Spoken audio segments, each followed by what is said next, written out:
You're walking down the street alone. You have finished your day at school. While walking, you see a man trying to lift boxes into his car. One of his arms is in a cast, presumably broken. Do you go and help?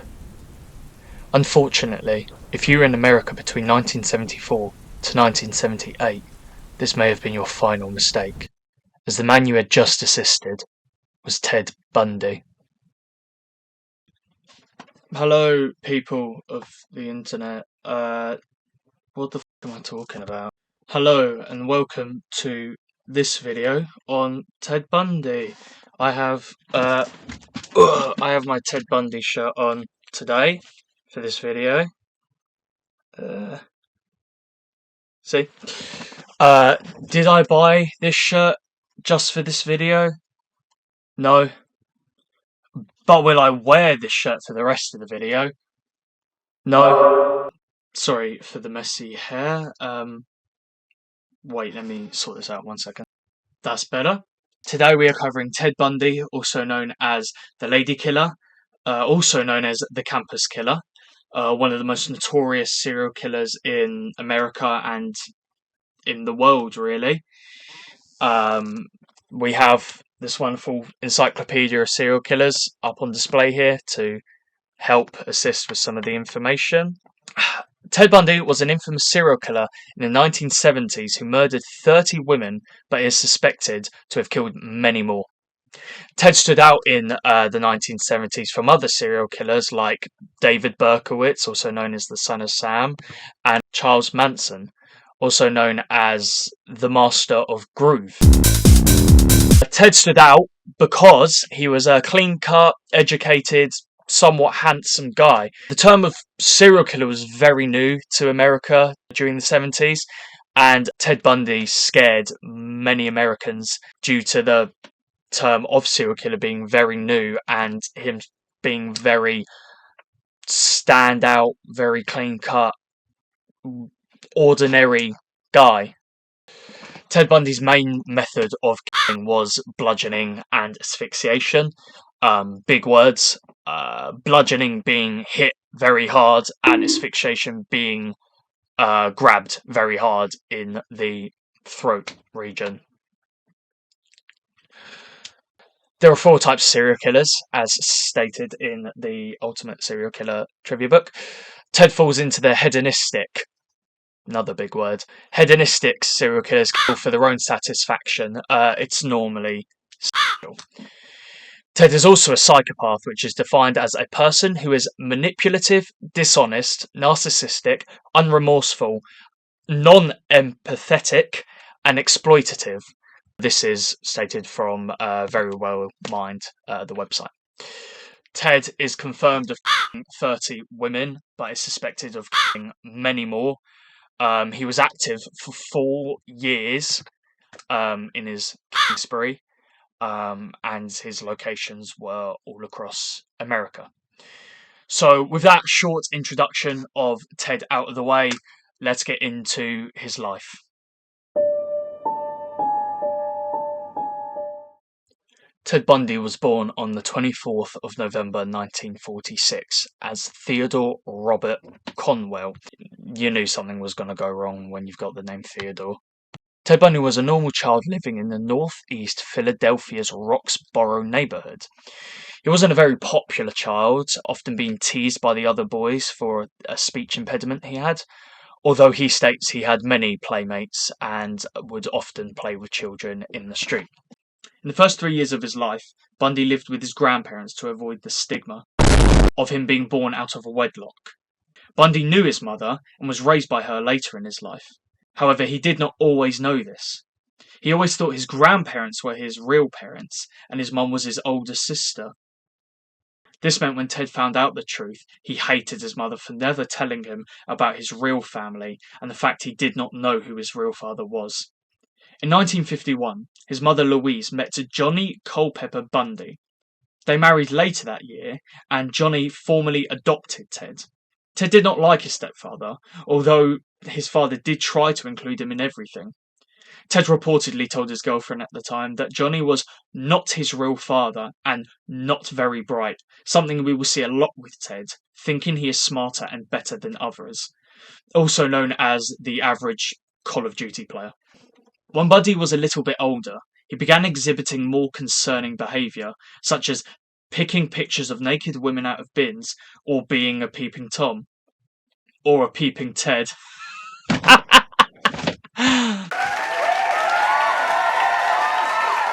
But more concerning was his animal cruelty, which is very common and has been linked to many serial killers. Skipping ahead to 1965, Bundy graduated high school and attended the University of Puget Sound for a year before transferring to the University of Washington to study Chinese. In this uni, Ted would meet Diane Edwards. Diane is a very important figure in the story, as people viewed her out of Ted's league. Ted even said himself that he was infatuated, big word, with her. He claimed she was the only woman he ever really loved. She later broke up with him, blaming his lack of ambition. This is a huge point in Ted's life, as interestingly, Ted's victims would also all match her look, with long, brown hair and aged between 15 to 25. Or I just couldn't get over her. If he had Discord at the time, he probably would have disabled his profile picture and wrote something in his status along the lines of, "No one truly cares." Bundy was back in Washington by the fall of 1969. Hell yeah. When he met Elizabeth Clover. Elizabeth is heavily featured in the movie Extremely Wicked, Shockingly Evil and Vile from 2019, where she is played by Lily Collins. Ted was a father figure to her daughter until he was arrested. Liz claims Bundy wasn't exactly nice in the relationship, shocker, and claims he would often attack her.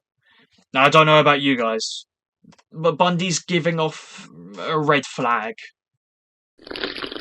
After graduating from the University of Washington in 1972, Bundy joined Governor Daniel J. Evans' re-election campaign. Ted was very successful in helping the governor, and this first look into politics may have lit his passion to study law in the future.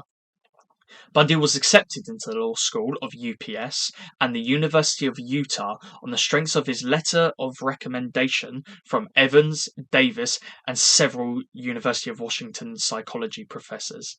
In 1973, Bundy would restart his flame with Edwards whilst continuing his relationship with Liz, even discussing marriage with her. Bruh. In January 1974, Bundy abruptly broke off all contact with Edwards. Her phone calls and letters went unreturned. When she finally reached him by a phone a month later, she demanded to know why he had unilaterally ended their relationship without explanation. In a flat, calm voice, he replied, "Diane, I have no idea what you mean," and hung up. She never heard from him again. Bundy later said he just wanted to prove that he could marry her.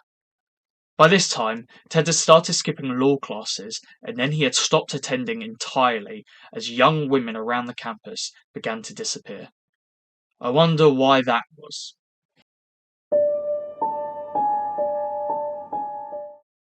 After that brief introduction to Bundy's life, let's go on to talk about his crimes. Now, I don't know if I'm actually going to do this. It depends how I feel in the editing. But if you hear this, then it means that I am censoring the words that is used when you remove someone. So keep that in mind. Ted Bundy would often use his charm to lure victims away, but he would also fake injuries to get women closer to his car, such as wearing his arm in a cast and asking women to help him put a boat on his roof, or to pack bags into his car. He would also impersonate police officers to try and get women into his car. He would do all this before attacking them. Now, to give you an idea of Ted Bundy's path of murder, he confessed to killing 11 in Washington, 8 in Utah, 3 in Colorado, 3 in Florida, 2 in Oregon, 2 in Idaho, and 1 in California. It is also reported that Bundy tried to find women in LA, but upon arriving, he was freaked out by all the fent and crack addicts littering the streets.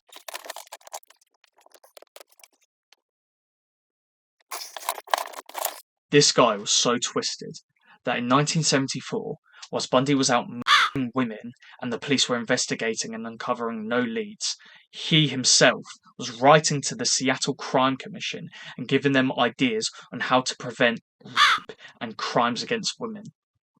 Although Bundy used guns and knives to threaten women, all of his victims were viciously beaten and strangled, with many having broken bones, particularly cracked skulls and jaws. In 1975, he attempted to kidnap Carol DeRonch while posing as a police officer. He told the girl that someone had tried to break into his car and was currently in custody back at the police station. After showing ID, she got in his car and he tried to handcuff her, but she fought him off and managed to escape. To really give you an idea of how animalistic Ted was, many victims were bitten. Some were beaten and killed in their own bed, and some of the bludgeonings were with objects near him at the time, such as a metal bar of her own bed frame or a log. In 1977, whilst being at the top of America's Most Wanted Criminals, he snuck into a girls' dormitory at a university and beat all 4 of the girls with a heavy wooden club, killing 2 and injuring the others.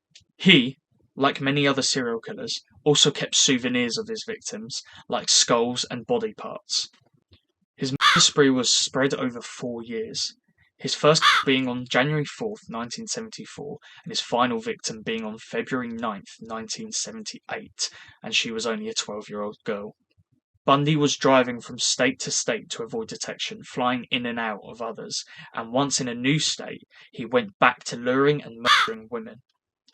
Ted became a suspect once he was reported to the police by his own girlfriend, Elizabeth Clover. Ted later claimed in third person that the reason behind these attacks and killings was because in his brain he had connected sexual stimulation to violence, much is the same with many other serial killers. He said this to Stephen McCord, once interviewed in prison.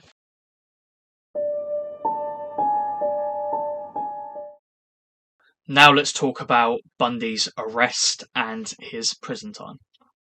Bundy was first arrested on the 16th of August 1975 when a highway patrol pulled him over for cruising a residential area in his Volkswagen Beetle during the pre-dawn hours and fleeing at high speed after seeing the patrol car. I don't know where Ted thought he was going in that. When the officer looked in his car, he saw suspicious things, such as the passenger seat had been removed, and after searching the car, he had found Bundy's murder kit. Bundy's murder kit contained things such as a ski mask, handcuffs, a screwdriver, ice pick, and leggings, as well as many others. He tried to explain this off by saying things such as the ski mask was for skiing. Bundy was taken in whilst his house was searched. However, police couldn't find any evidence, and so they had to let him go. Bundy later said that the searchers missed a hidden collection of Polaroid photographs of his victims, which he destroyed after he was released.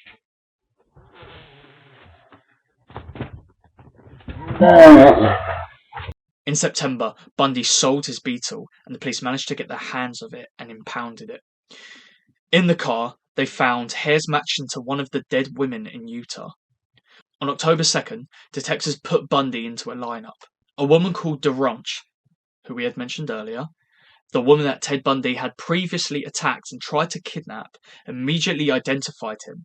However, once again, there wasn't enough evidence, and so he was freed on a $15,000 bail by his parents. At this point, Bundy could have been dragged in, jaw attached to a woman, and the police still wouldn't have enough evidence. A reason for this is that back in the 1970s, states were reluctant to share their information with other states. However, the 3 principal Bundy investigators, Jeffrey Thompson from Utah, Robert Keppel from Washington, and Michael Fisher from Colorado, met and shared info from over 5 states. Hold on. In February 1976, Bundy stood trial for the DeRonch kidnapping and was found guilty of kidnapping and assault. In June, he was sentenced to 1 to 15 years in the Utah State Prison. In October, he was found hiding in the bushes of a police yard carrying an escape kit.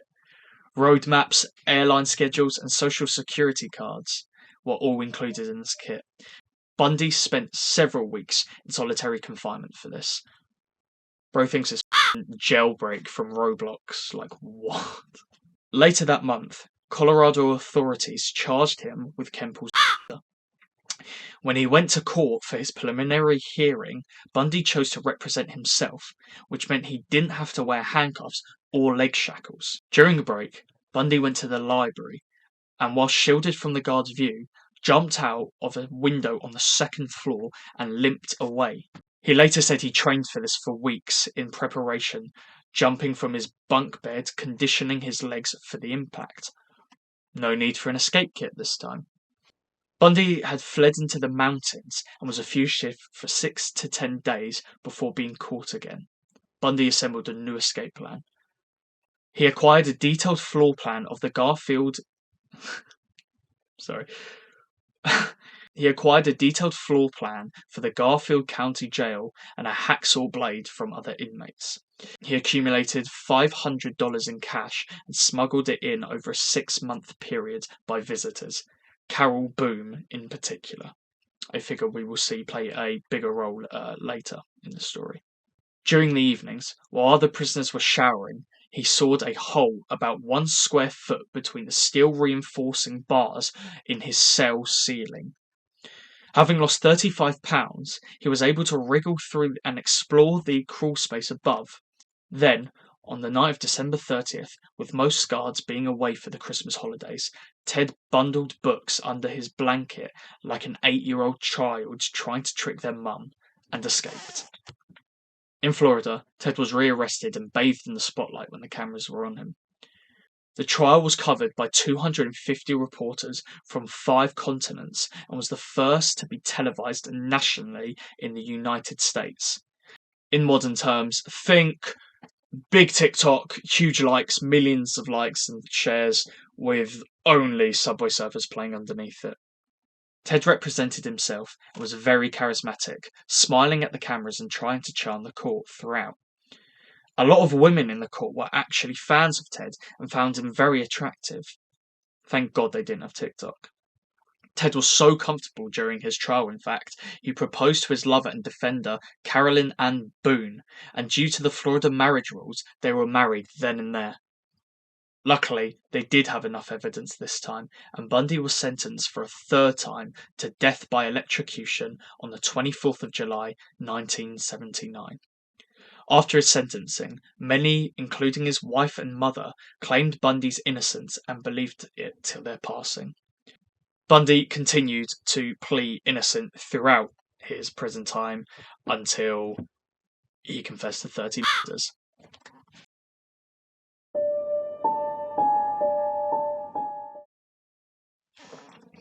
Now let's talk about Bundy's prison time. Now, Bundy didn't actually do a lot in prison. However, one thing he managed to do was to have sex with his wife, with her giving birth to their daughter, Rose Bundy, in 1982. He was visited a lot by reporters and police, such as 2 reporters, Stephen McCord and Hugh Ainsworth. Stephen and Hugh's interviews, as well as a dive into Ted Bundy, can be watched on Netflix. This documentary is called Confessions with a Killer, Ted Bundy. I highly recommend it. It's very informative. It gave me a lot of information for this video, so if you have spare time, check that out. All the information gathered from Bundy helped the authorities catch Gary Ridgway, also known as the Green River Killer, as Bundy had told them that he may revisit fresh grave sites and told them his possible motivation and psychology. All this information from Bundy also helped the authorities understand psychopaths and serial killers, and this info also later led to the book Mindhunter, which I have right here. Before Bundy's execution, he confessed to investigators of over 30 murders, also citing porn as one of the main reasons he did it. But I was just trying to ruin a good thing for everyone. Bundy was executed in the Railford electric chair at 7:16 a.m. Eastern on Tuesday, January 24th, 1989, over 10 years after he was sentenced to death. He was executed with crowds of men and women cheering and celebrating outside of the prison. People were even selling Burn Bundy Burn shirts and signs reading "Tuesday is Friday." A local DJ was also reported to have said, "Turn down your coffee makers, folks, because they're going to need all the juice they can get there today." Hugh was there at the time and said it was a huge celebration, like it was a holiday, and a lot of people there would have been 10 when Bundy's crimes were taking place. Seemingly, this was an excuse for people to get drunk and have a good time. Ted refused his final meal of steak and eggs, and Bundy's final words were directed at his attorney, Jim Coleman, and Methodist minister Fred Lawrence. He said, "Jim and Fred, I'd like you to give my love to my family and friends." That is most of the information about Ted Bundy, his life, murders, and prison, summarized. So here are some facts about Ted. With Ted being one of the most brutal and infamous serial killers, he has of course been represented in lots of media. Some of this media includes books, television series, movies, and songs. Some of the films that feature him are The Deliberate Stranger from 1986, where he is played by Mark Harmon. Bundy, An American Icon, released in 2008, where he is played by Corin Nemec. And previously mentioned Extremely Wicked, Shockingly Evil and Vile, released in 2019, where he is played by Zac Efron. Here are some facts about Ted Bundy. During his spree, Ted had over 21 identities. 21. One being Ken Minister. Oh my god, he's got so much Kenergy, guys. This fact came from the Encyclopedia of Serial Killers. Whilst in prison, Ted threatened to kill himself before his execution, stating he didn't want to give the state the satisfaction of watching him die. He said this to an interviewer, but was talked out of it. This was stated on the documentary series Confessions with a Killer, Ted Bundy. There is a photo somewhere online of Ted Bundy getting a boner in court whilst looking at evidence. Now, I tried to look for this photo, and I couldn't find it. So, I may have had some fever dream where I saw it, or it's genuinely out there and I just can't find it. Either way, you're just going to have to take my word for this one. Sorry. There are photos of Ted Bundy's corpse after his execution on the internet. Now, I do have this photo. It will be blurred, obviously. But if you would like to see it, it's not graphic in any way. I don't think. Fair warning anyway. If you would like to see it, it is on Reddit. Of course it is. Ted once worked Seattle's Suicide Hotline Crisis Center. Ted worked a suicide hotline and told people to not kill themselves. Ted's Beetle that he used was on display at the now defunct National Museum of Crime and Punishment, and is now on display at Alcatraz East Crime Museum in Pigeon Forge, Tennessee. I would do anything to go to that museum. In conclusion, f*** Bundy. But seriously though, thank you guys so much for watching. I hope you all enjoyed this video. I put a lot of time and research into this, so I hope all the facts and figures are accurate, as well as intriguing. My sources for this video will be on screen now. I hope I'm pointing to them and didn't put them right down the middle. In respect to all of the victims, I will be putting all their names on screen at the end for you guys to see.